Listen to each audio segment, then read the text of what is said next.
morning, and so I think we're just going to go ahead and get started, everybody. Hey, everybody, my name is Ashley Jones. I'm the Managing Director of Community Programs. You can't see me right now. We are having a little bit of a technical difficulty, so everyone with the exception of our guest today is muted and hidden from view, but we're all here and joining in. We've got a very timely webinar for you today, how to write a killer resume. We've got Shannon Gwinn here to give us some tools and tricks and tips to craft a resume that'll help you stand out amongst the crowd. And so, whether you've graduated and are entering the workforce for the first time, or you find yourself having to dust off your resume and make some additions and tweaks, there's something here for everyone. I do want to give a big thank you to our sponsors, Wright Lindsay Jennings, Frost, and the Little Rock Chamber for their continued support with all of our programs. And then I'll give a brief introduction of Shannon, and then I'll pass it over to her and she can share her screen.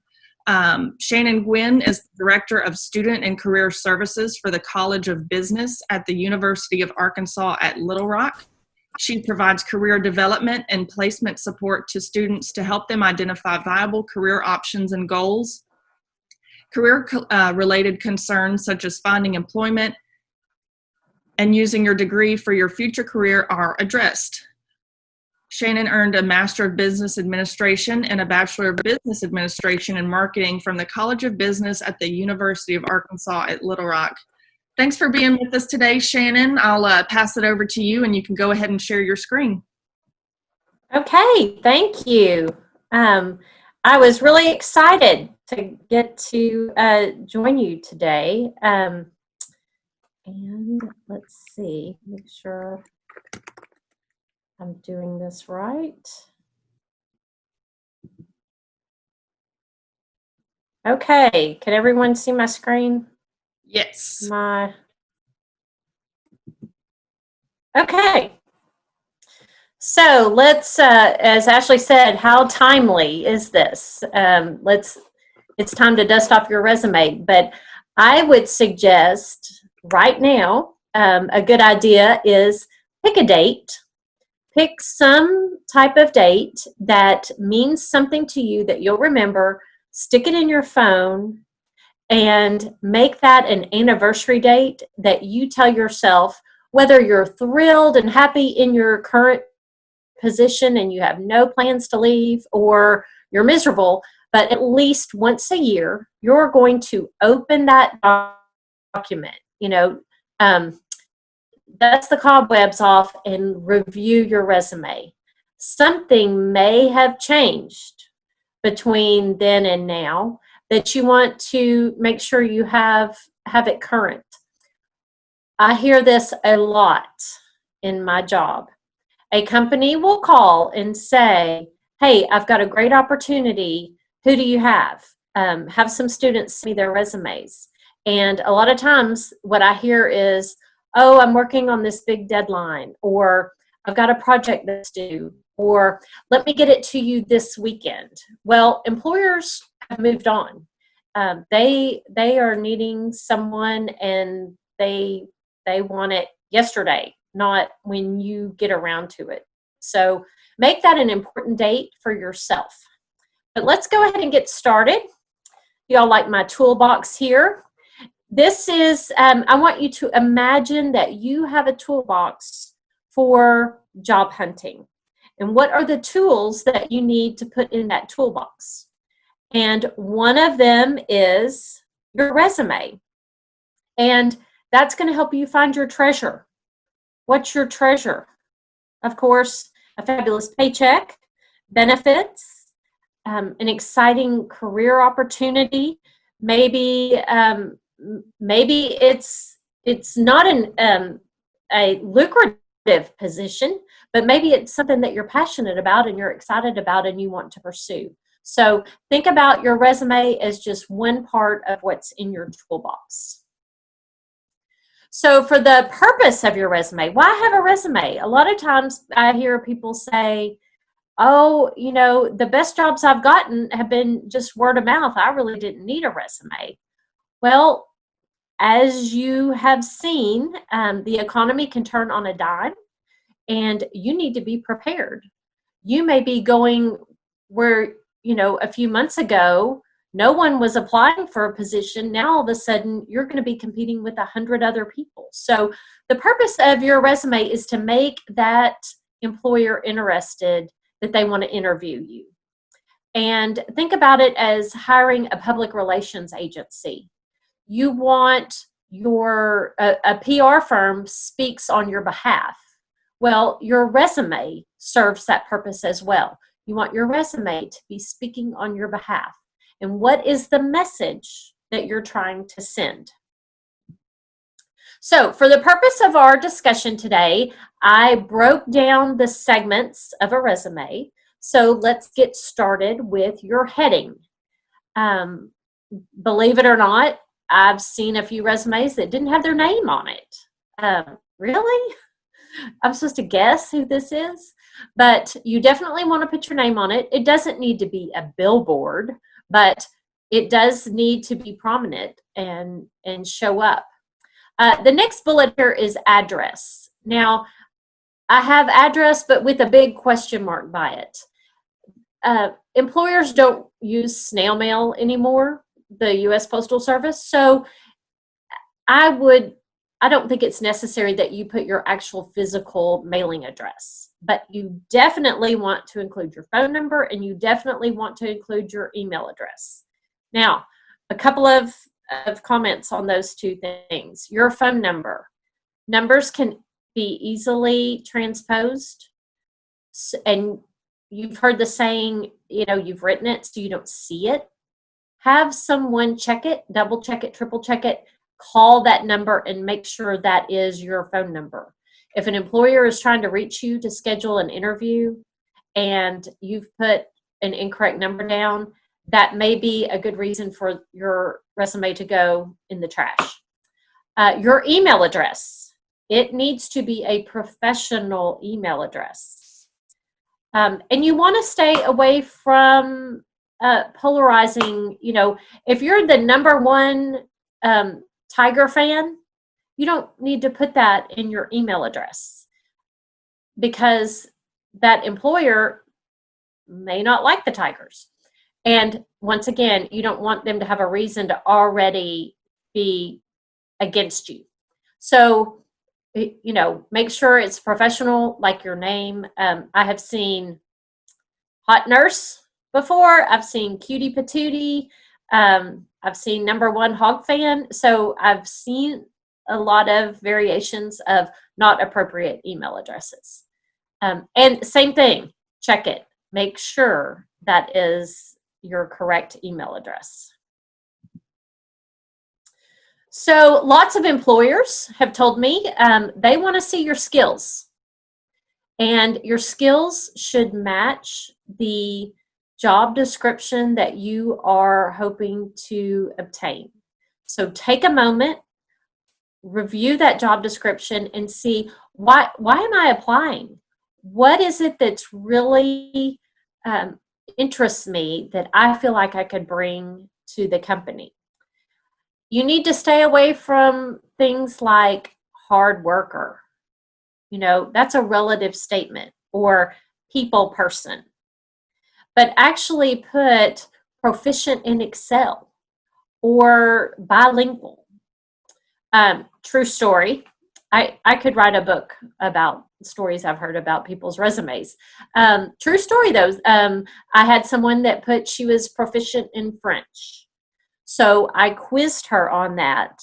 And her definition of being proficient was she could count to 10. No, that does not make you proficient in a foreign language. So we scratched that from her resume. But if you do have a special skill that you want to highlight, I use this phrase, hit them right here. You just want to punch them. Say, look, this is what I can bring to your organization. So, trick question. Which comes first? Do you put your education, or do you put your experience next? So, since we're all on mute, I can't hear your answers. But I will imagine that some of y'all are saying education and some of y'all are saying experience. And my answer is it depends. It just depends. So please don't walk away here and say that I said you must put education first, because it just depends. For our discussion, we will discuss education first. Include your degree. So, for example, when Ashley introduced me, she mentioned the Master of Business Administration degree and then Bachelor of Business Administration degree. That is how I list it. I list my highest degree first.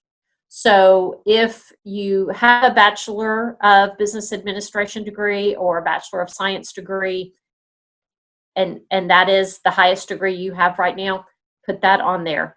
Then put your major and put the college you attended. If you're still going to college, then you may want to put expected graduation date. And if you have a competitive grade point average, you may want to include that. Some majors, it isn't as important as others, but there are some majors that are pretty competitive.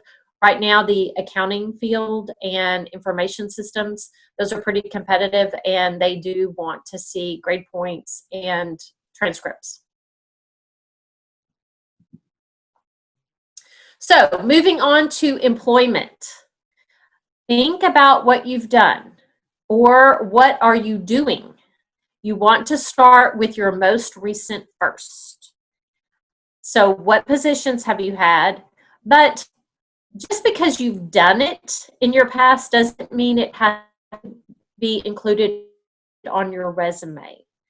You know, if you were a babysitter or a nanny, or you mowed lawns while you were in high school, you don't have to keep that on there. At some point, you do want to drop things off for a couple of reasons. One is, does it matter with where you want to go? And the second one is, it may make the employer question your age without having, it's illegal for them to ask you how old you are. But if you have something that you did 20 years ago on your resume, they may try to figure out, oh, I wonder how old he is. You may have some volunteer opportunities or activities that you have participated in that qualify as a job. They may show your leadership ability, your planning, your executing. So you definitely would want to include those if applicable. So I have a rule in my office that I don't want to hear the word, there's a 4-letter word, can't use in my office, and that is just. J-U-S-T. And I do hear that. People say, oh, I'm just a bartender, or I'm just a retail clerk at the mall. No, you're not just that, because when I go, hopefully you'll be able to one day soon, but when I go to an establishment and I want to sit at the bar, I want the bartender to be able to take my order and take it accurately and process my financial transaction. So there are some key components to every position, and an employer is paying you and expecting you to perform those duties. So don't minimize any position that you may have or may have had in the past and think, oh, that's not important. It may be. You may be able to transfer those skills to a future position. So I put a couple up here: custodial work or sales clerk. What goes into those types of positions? With the sales clerk, and when I mentioned a minute ago about processing financial transactions, I can make a financial transaction at a at a retail store really complicated. You know, I could have a return, I could have a coupon, I could have a gift card. Um, I may not be able to pay for everything in one currency, so I may have to give you some cash and then put some on a credit card. I've just really muddied the waters there and probably maxed out the patience of a retail clerk. However, that is if that is your role, if that is your job responsibility, that you need to highlight that you can process financial transactions no matter how complicated they may be. So you can Google action words. If you like this list, I can provide it to Ashley and she can get it to you. But I use this sheet a lot when I am helping people with their resume. So one thing we don't use on a resume are the two words responsible for. So as I was visiting with Nora before the workshop started, I was having issues getting all my groceries from the Click It Pick Up list. I am responsible in my household. I am responsible for dinner. Okay, but I'm not going to, put that. However, doesn't it sound better when I say plan and prepare delicious and nutritious meals for my family? So think about that example, but with your work. You may be responsible for staffing, but where's the action? When you could put schedule and maintain staffing levels for the organization. Also think about sales. If you exceeded your sales goals, you might want to put sold more widgets in a quarter, whatever may apply to your industry. References. Sometimes people put references on their resume. However, make sure you pay attention if you are applying online and they ask for a separate document. Make sure then you separate it out.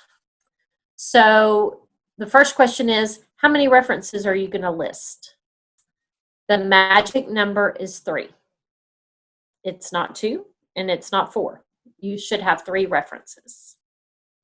And who should you list? You may want to start with a former employer, a family friend, not a family member, not Aunt Susie. Aunt Susie loves you. You're her favorite, but she is not going to be objective when it comes to answering questions about you. So stick with maybe a favorite professor, faculty member, or a coworker, colleague that you've worked with for a while. But stick with professional references who can speak to your work ethic, to your integrity. Maybe they have examples of when you participated with a project or you were on a team. You do want to make sure you ask permission before you list them. And same when we were talking about your heading on your resume, check and double check, make sure their contact info is correct. Sometimes I see references on a resume and I know that reference is no longer at that company. Well, that tells me something about how current your resume is. If you haven't reached out to that person and know, if I know that they're no longer at the company, but you don't, and you have them as a reference. So make sure your contact info is current. So just some general tips. Don't go crazy with your margins.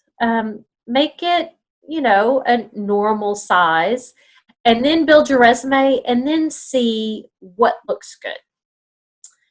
I tell people to pick a font and marry it, okay? Make a commitment.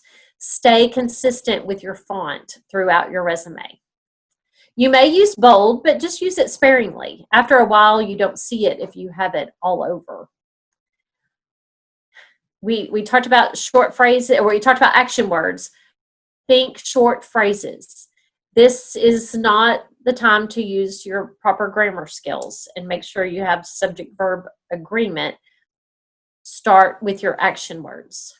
And back to my toolbox at the very beginning, now is the time to make sure you have invested in some good quality resume paper. You can find some online and order it and have it shipped to your house. It is typically more expensive than just buying and you're not going to buy a ream of resume paper. But if I am actually applying and I am uploading my resume, yeah, the company already has your resume, but if they call you, and one day soon, hopefully, we will have face-to-face interviews, but when they call you, you need to have that ready, that you can print out a nice resume and have that to give to them when you go to the interview. Some companies do scan resumes, so just be aware. Avoid boxing everything in. Don't use like diamonds or arrows or things like that on your resume that might come across as junk. And just stick with aligning everything to the left. So here's just a quick little list of my pet peeves, what I see a lot. People use I on their resume. It is understood that the resume is about you, so you don't use the word I. We've already covered responsible for. Make sure if you use a word like pursuing, it is spelled correctly. I do see pursing and perusing a lot. There's a lot of mangers out there. So make sure that if you have the word manager on your resume somewhere, it is spelled correctly. Spell check isn't going to catch these. So just make sure. It's performed, not preformed. And your tense needs to match. If it is your current job, you are employed there now, use present tense. If it's your previous job, you no longer work there, make sure you're using past tense to describe what you're doing, but make it match. So just to touch on a few things about the cover letter, I am very intimidated by a blank sheet of paper. Okay, I will be honest with you. If you say, hey, write me a letter, what do you want me to say? So a cover letter could be intimidating for some people. But if you break it down and you say, I just need 3 paragraphs, and this is what it needs to cover, and think back to your resume. What do you want to highlight? Or maybe there's something that's not included on your resume that you want to make sure that information is transmitted to the employer. So highlight that. A lot of times I work with people who they are working full-time while they're earning a degree, or they're a student athlete while they are going to school and they have an exceptional grade point. I want to make sure that that information is translated to the employer, that they understand that, maybe it took me longer than 4 years to get my degree, but, I had to fund it completely by myself, or I went only at night when I got off work. And then the last paragraph is, wrap it up, put a bow on it, and ask for the sale, okay? I look forward to meeting with you to further discuss my qualifications and your position. So ask for it. Just a few more tips on your cover letter. Back to getting married to a font. Stick with that font. Grab that heading off of your resume that has your name and your phone number and your email address, and make sure that that's going to be your letterhead. Customize it. Be very specific about include the position and the company name. But check, double check, triple check. Make sure when you write a letter to Regions Bank and you are really excited about that opportunity, that first paragraph doesn't say, Bank of America on there. So when you customize it, make sure you've got the company name all throughout. Personalize it. Find out who the hiring manager is. Nobody likes to get a letter to whom it may concern or occupant. So pick up the phone or look on the website if you are not sure, but ask who either the human resource director is or who is the hiring manager for that position. And most of the time you should be able to find out that information. Okay, I thought I would give you a couple of funnies.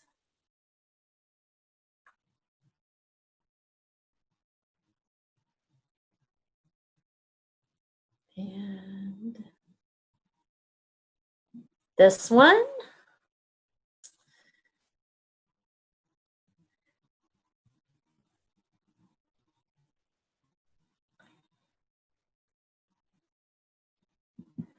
Okay, so if we could, Ashley, is it possible? Do we have a way? Can we ask questions or give me some feedback? Absolutely, and we've got plenty of time left to pose questions, and I feel like people might find this valuable as well. So anybody that has a question, feel free to unmute yourself, unhide yourself if you feel so inclined, and then feel free to ask a question either via video chat or use the chat box, and I can ask the question for you.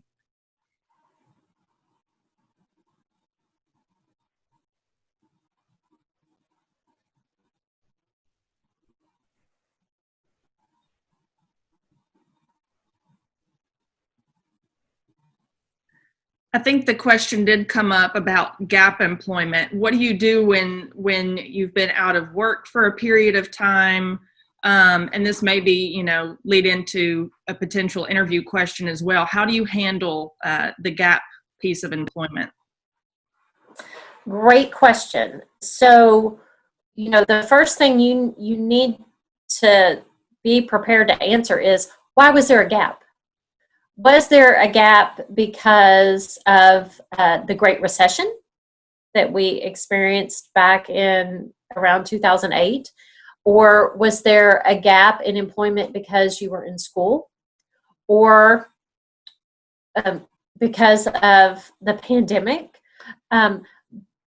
If I'm looking at a resume and I see, like a 2-year gap there, you need to be able to explain it.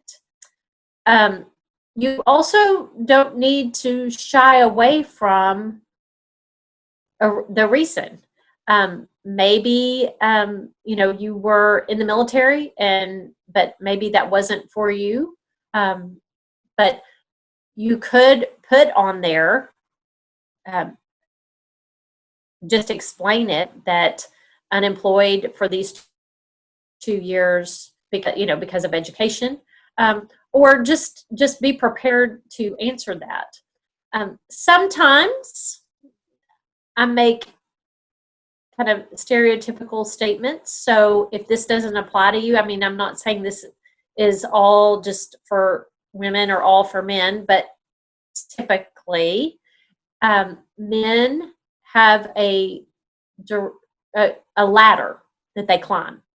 And when they change jobs, it's because of different title, increase in money, and they go up the ladder. Women do that too, but sometimes women's ladder looks more like a roller coaster, right? And why could that be? Maybe they're moving up, they're working up the ladder, and then they decide they want to step back for a few years because maybe they want to start a family, or maybe there are family obligations and they find it difficult. So maybe they step back, and it may look like they've taken a lesser job, maybe not as much responsibility as what they had before. And then they start back up and they start moving back up the ladder. You may see another dip, like a roller coaster. It could be because later in the career, maybe they choose to take care of aging parents, or there's other health issues involved that they may step back. And men do this as well, but just be prepared to explain without giving too much information. You don't want to go in there and say, well, I had 2 kids and then I got divorced. I mean, you've just broken all the employment rules. Okay. So don't do that. But you could explain it that was best for me in my life at that time, and leave it at that. But be prepared. Make sure you have an explanation of why there is a gap. That I was pursuing my education at that time, or, during the Great Recession, I was having difficulty finding work. However, I used that time to do what? That's great. I think we had a few people with that question. Another question that's coming in quite a bit is, how long are most resumes? Should they stick to a page? Is it okay to have 2? Great question. It depends. Typically, if you are relatively new in your career, you need to stick with 1 page. You have worked a long time on that document, and you have spent hours perfecting it, and you are so proud of it. And that employer is going to spend maybe 10 to 12 seconds reviewing all the work you've done. So when you have a page 2, just think that page 2 is buried.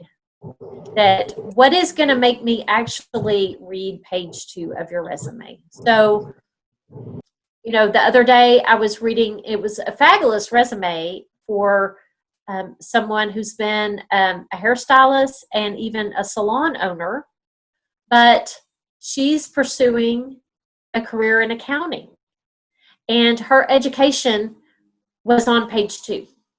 So I encouraged her to swap that. Make sure your education, if you're going to have a 2-page resume, make sure that where you want to go is going to be on that first page. But typically, most people early in their career, a 1 page is sufficient. All right. And another couple of questions that have been coming in. Thoughts on a graphic resume? You touched on this a little bit, but this person is seeing a lot of Gen Y and younger people designing graphic resumes. What are your thoughts on that? And does it, I bet it depends a lot on the audience, who you're speaking to, what type the job is. But can you speak to that a little bit?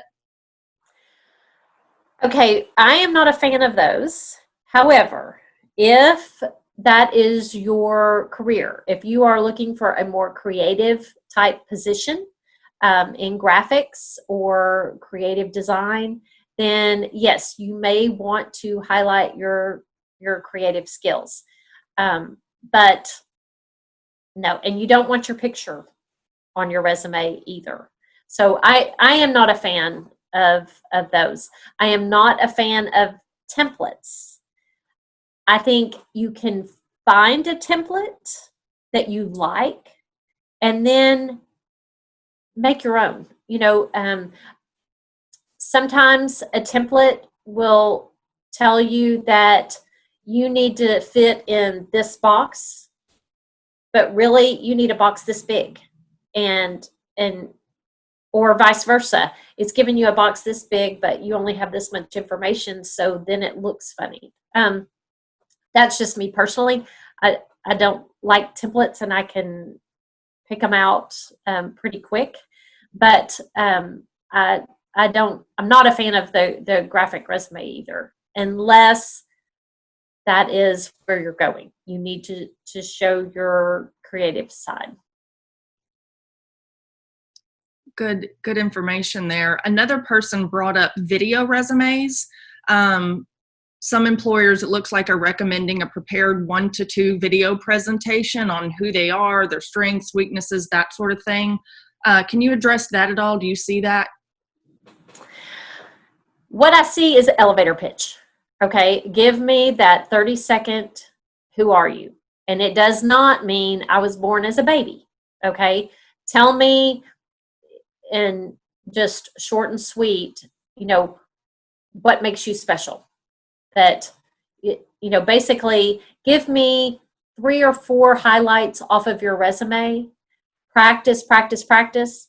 I am all about cheesiness. So I tell students and alums, go into the bathroom and practice in the mirror, drive around, in your car and practice and practice and practice. Is not a word that you want to include in a video resume, but just give me your elevator pitch. Tell me who you are, what you're doing, and what you want to bring to the table.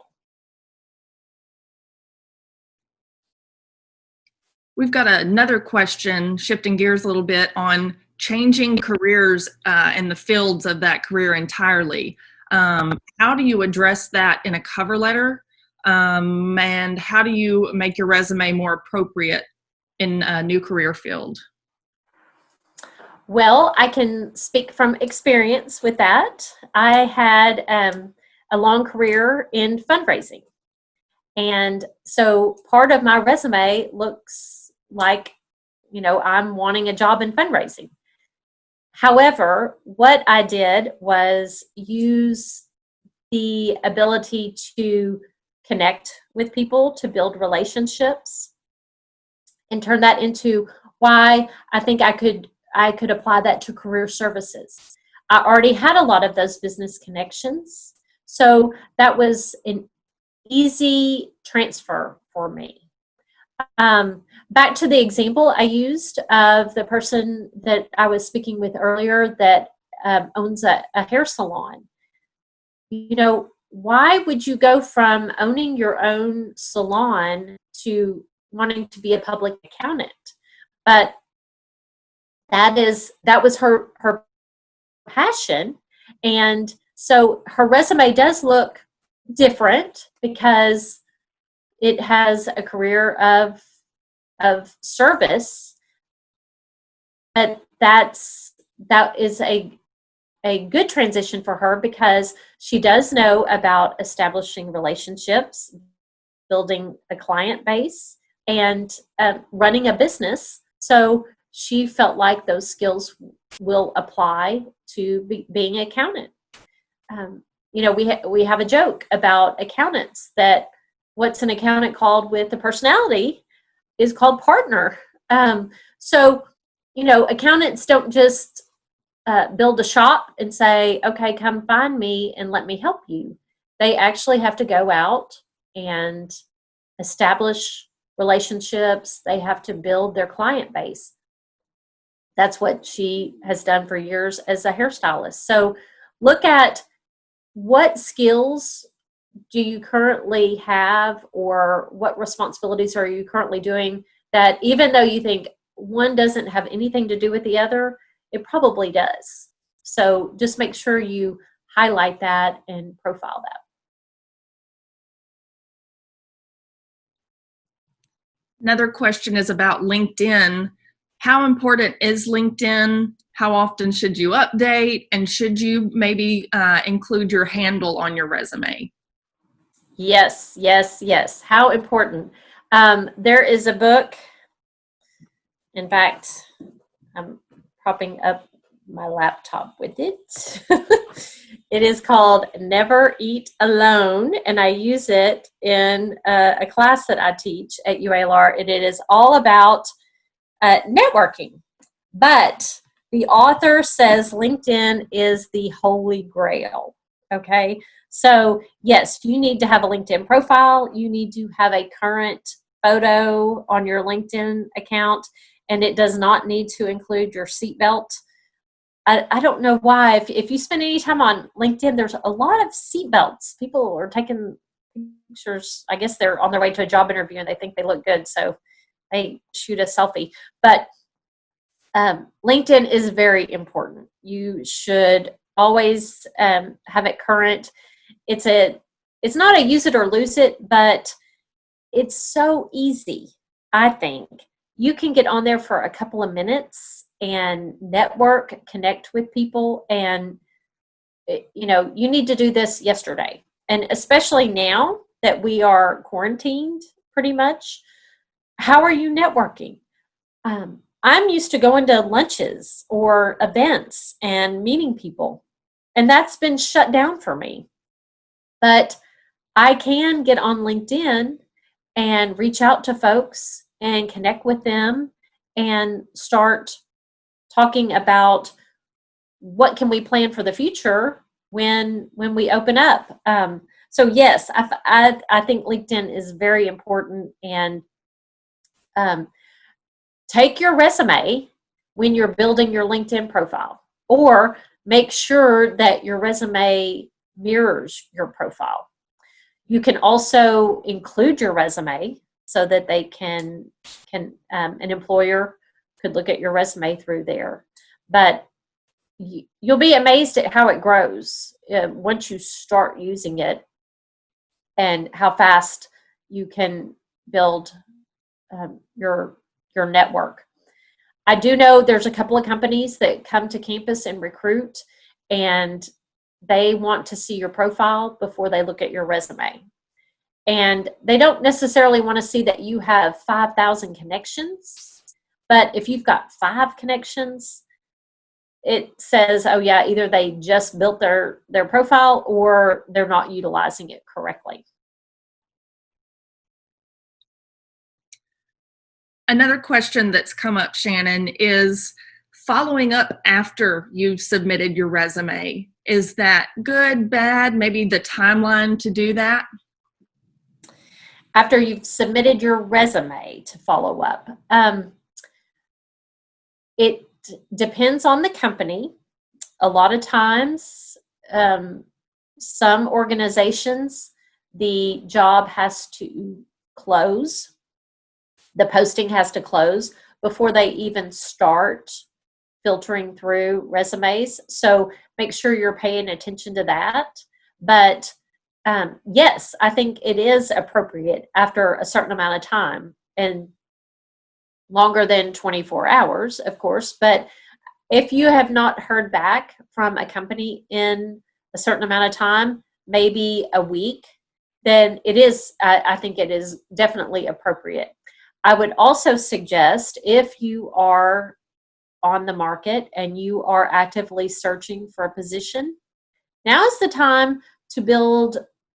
I mean, you could make it as complicated or as extensive as you would like, but build an Excel spreadsheet or just get a notebook, but track where you've applied, what position, when did you apply, and then you'll be able to say, oh, I haven't heard from them yet. Yeah, now's probably a time to follow up, because you may forget.